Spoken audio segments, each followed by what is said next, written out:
राधे।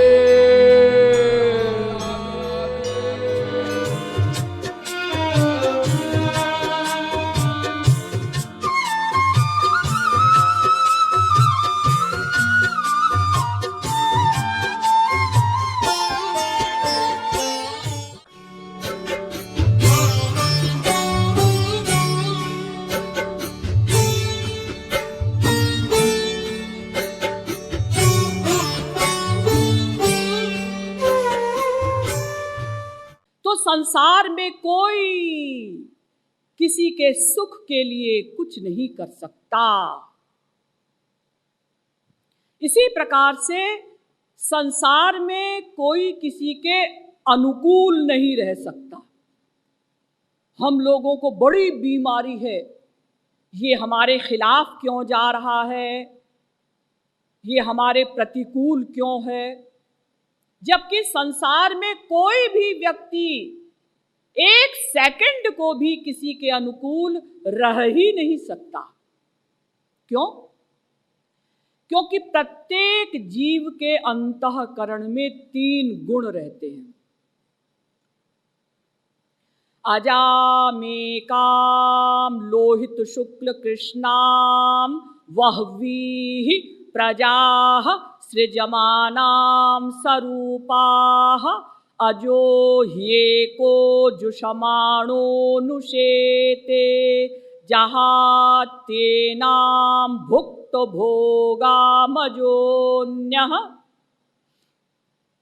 श्वेताश्वतरोपनिषद 4 अध्याय का 5वां मंत्र। प्रत्येक जीव के अंतःकरण में सत्वगुण, रजोगुण, तमोगुण सदा विद्यमान रहते हैं। कभी कोई गुण बलवान रहता है, कभी कोई गुण बलवान रहता है। तो इन गुणों का क्या कोई समय है कि प्रातः काल सत्वगुण आएगा, उसके बाद रजोगुण आएगा, उसके बाद तमोगुण आएगा? ना, कोई समय नहीं। कोई भी गुण किसी भी समय आ सकता है। तो क्या टाइम की कोई लिमिट है कि ये गुण इतनी देर रहेगा? ना, कोई लिमिट नहीं। कोई भी गुण 1 घंटा भी रह सकता है, 1 सेकंड भी रह सकता है। ये तीनों गुण एक दूसरे पर हावी होते रहते हैं।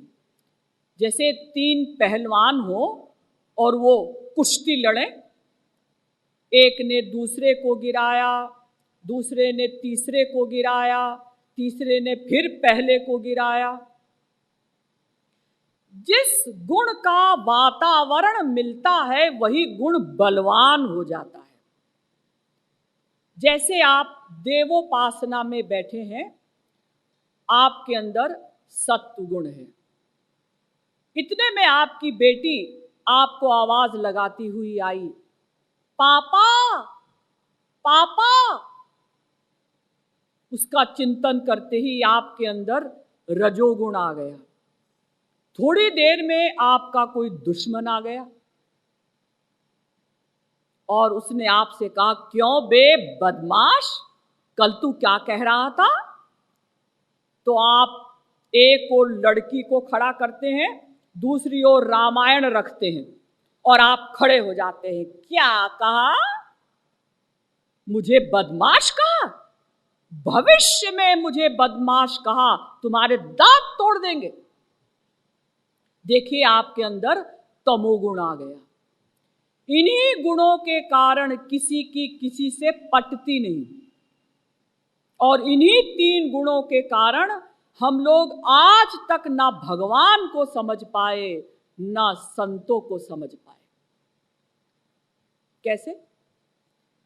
जैसे यूं समझिए कि मेरे हाथ में सफेद रंग का फूल है। सफेद रंग के फूल पर लाल रंग की रोशनी छोड़ी और आपने किसी व्यक्ति को बुलाकर पूछा, बताओ फूल का रंग कैसा है? उसने कहा लाल है, लिख दो। उसने लिख दिया फूल का रंग लाल है। अब आपने उसी सफेद फूल पर नीले रंग की रोशनी छोड़ी। दूसरे व्यक्ति को बुलाकर पूछा, फूल का रंग कैसा है? उसने कहा, लाल किसने लिखा? अरे किसी ने भी लिखा हो, तुम अपना अनुभव बताओ। उसने लिखा, फूल का रंग नीला है। अब आपने उसी सफेद फूल पर हरे रंग की रोशनी छोड़ी और तीसरे व्यक्ति को बुलाकर पूछा, फूल का रंग कैसा है? उसने कहा, हरा है। जबकि वास्तव में फूल का कोई रंग नहीं, वो तो सफेद रंग का है। लेकिन जैसी रोशनी छोड़ी जा रही है वैसा ही लोगों को भ्रम हो रहा है। इसी प्रकार से भगवान और संत ये दोनों सफेद हैं। सफेद माने तीनों गुणों से परे हैं, गुणातीत हैं। लेकिन हमारा अंतःकरण जिस समय जैसा होता है, भगवान और संत हमें उस समय वैसे ही दिखाई पड़ते हैं। अगर हमारे अंदर सत्वगुण है तो भगवान और संत हमें सत्वगुणी दिखाई पड़ते हैं। अगर हमारे अंदर रजोगुण हावी हो गया है, भगवान और संत हमें रजोगुणी दिखाई देते हैं। और अगर हमारे अंतःकरण पर तमोगुण का आधिपत्य हो गया है तो भगवान और संत हमें तमोगुणी दिखाई पड़ते हैं। इसीलिए भगवान और संत के विषय में हम 3 प्रकार की राय कायम करते हैं। अगर हमारा उनसे कोई काम बन गया, हम कहते हैं भगवान बड़े दयालु हैं।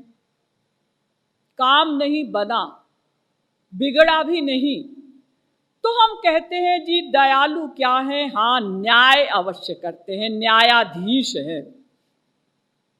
और अगर कोई काम बिगड़ गया, अजी क्या न्याय है भगवान के यहाँ? जी कुछ नहीं,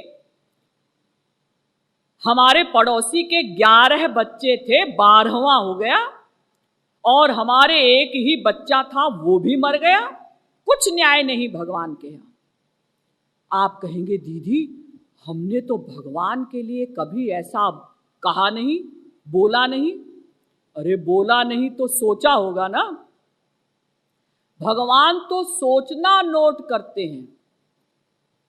भावग्राही जनार्दन, भगवान केवल मन का भाव देखते हैं। वो ये नहीं देखते कि क्या बोले। तो इन्हीं 3 गुणों के कारण हम आज तक संतों को या भगवान को नहीं समझ पाए। अब आप आइए संसार में। आपके अंदर भी 3 गुण, आपकी स्त्री के अंदर भी 3 गुण। अगर गुणों में भेद होगा तो झगड़ा होगा। आपने अपनी स्त्री से कहा आपके अंदर रजोगुण है, चलो आज पिक्चर देखने चलते हैं। स्त्री के अंदर सत्वगुण था, उसने कहा जी पिक्चर तो किसी रोज भी देख लेंगे, चलो आज चकोरी दीदी के प्रवचन में चलते हैं। पति ने कहा जी क्या जाओगी लेक्चर सुनने के लिए? लेक्चर में जाएंगे तो खोपड़ा भंजन होगा, और पिक्चर में जाएंगे तो हर प्रकार का मनोरंजन होगा। नहीं नहीं नहीं, दोनों में झगड़ा हुआ। अब पतिदेव चले गए पिक्चर देखने, श्रीमती जी आ गई लेक्चर सुनने। जब दोनों घर पहुंचे तो दोनों में एक अच्छा खासा लेक्चर तैयार हो गया। तुम तो हमारी बात कभी सुनते ही नहीं हो। पति कहता है तुम सदा हमारे खिलाफ चलती हो। एक अच्छी खासी पिक्चर यहां भी तैयार हो गई। ये झगड़ा क्यों हुआ? सत्वगुण और रजोगुण में लड़ाई हो गई। और ये लड़ाई आप लोगों के घरों में रोजाना होती है। ऊपर से दिखाई नहीं पड़ती, तो लोग सोचते हैं ये स्त्री पति में तो बड़ी पटती है, ये बाप बेटे में तो बड़ी पटती है। अजी कहीं नहीं पटती, अंदर अंदर खटापटी चल रही है, बाहर पटापटी चल रही है। कभी स्त्री सोचती है चलो इन्हीं की बात मान लो, नहीं मानूंगी तो ये अभी बवाल खड़ा कर देंगे। कभी पति सोचता है अरे चुप रहो, चलो इसी की बात मान लो, नहीं तो ये अभी कांव कांव करेगी। तो किसी प्रकार से वो ऊपर से दोस्ती दिखाई पड़ रही है, लेकिन वास्तव में संसार में कोई किसी के अनुकूल नहीं रह सकता। लेकिन हम लोग इसी के में परेशान हैं, वो हमारे खिलाफ क्यों जा रहा है, वो हमारी बात क्यों नहीं मानता। अरे संसार में कोई किसी के अनुकूल रह ही नहीं सकता इन 3 गुणों के कारण। अगर हम ये बात समझ लें तो 50% अशांति समाप्त हो जाए। अगर कोई हमसे प्यार की एक्टिंग करता है, कोई हमारी प्रशंसा करता है, सावधान हो जाओ। संसार में कोई किसी की प्रशंसा नहीं कर सकता। हाँ, अगर वो प्रशंसा करता हुआ दिखाई दे रहा है, इसका मतलब उसे आपसे कोई स्वार्थ है। जितना जो नम्रता की एक्टिंग करता है ना, जी जी, समझ लो बड़ा डेंजरस आदमी है।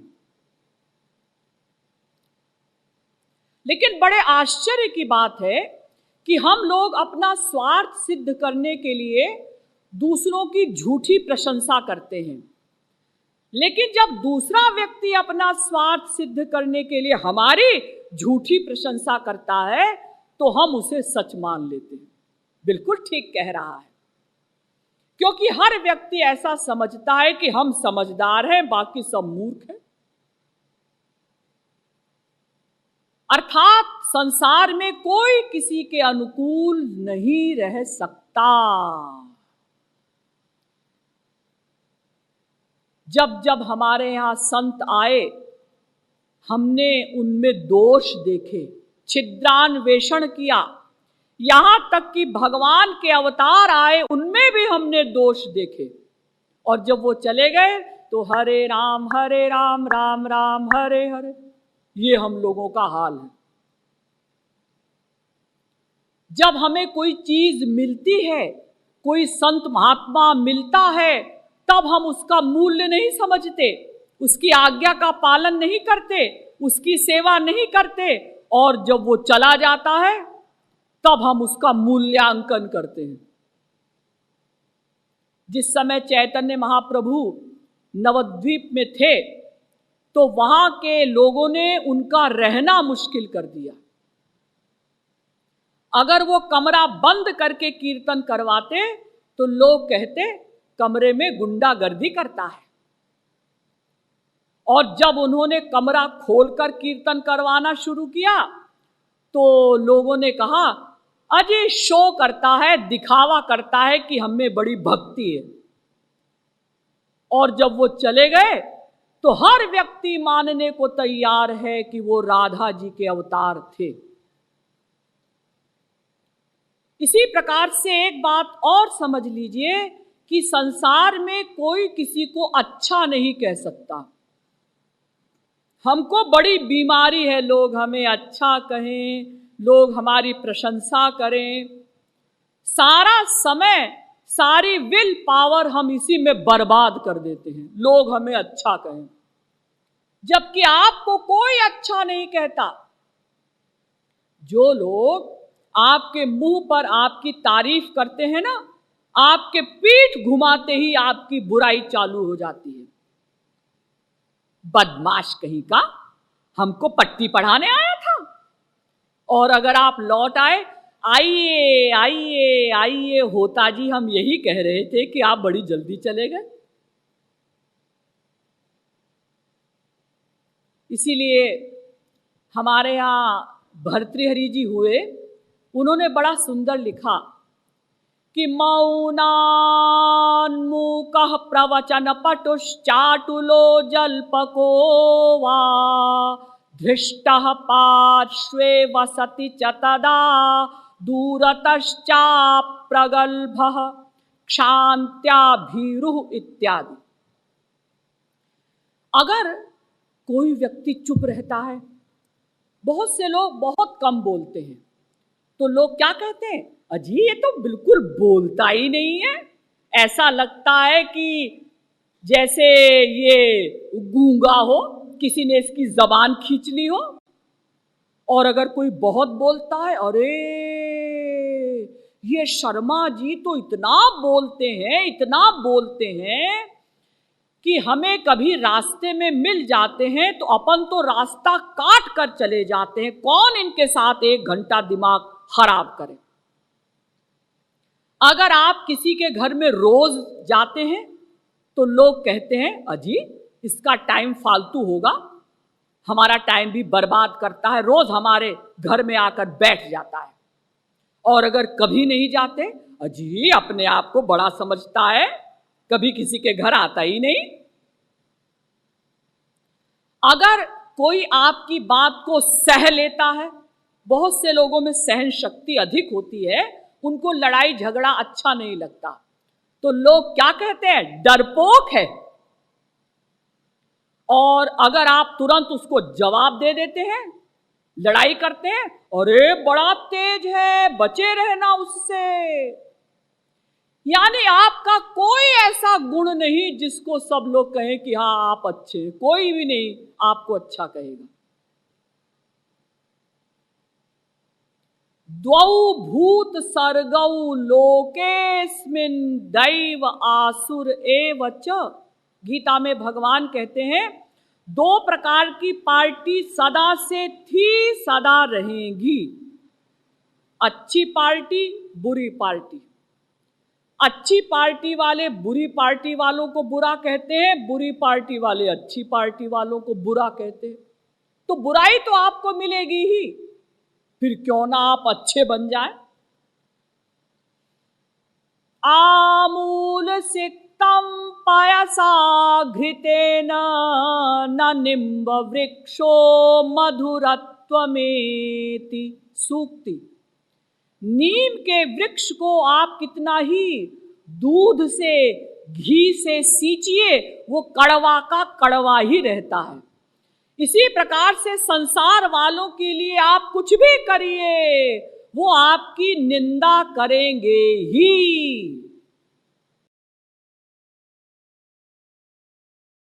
पिया नहीं आएंगे तो प्यारी को बुलाएंगे, पिया नहीं आएंगे तो प्यारी को बुलाएंगे।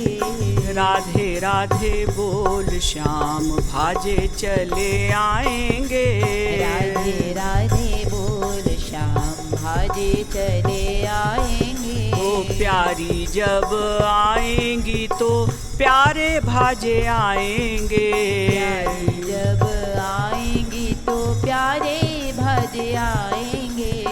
प्रेम मगन तनु सुधि बिसराएंगे, प्रेम मगन तनु सुधि बिसराएंगे। ओ राधे राधे बोल श्याम भाजे चले आएंगे, राधे राधे बोल श्याम भाजे चले आएंगे।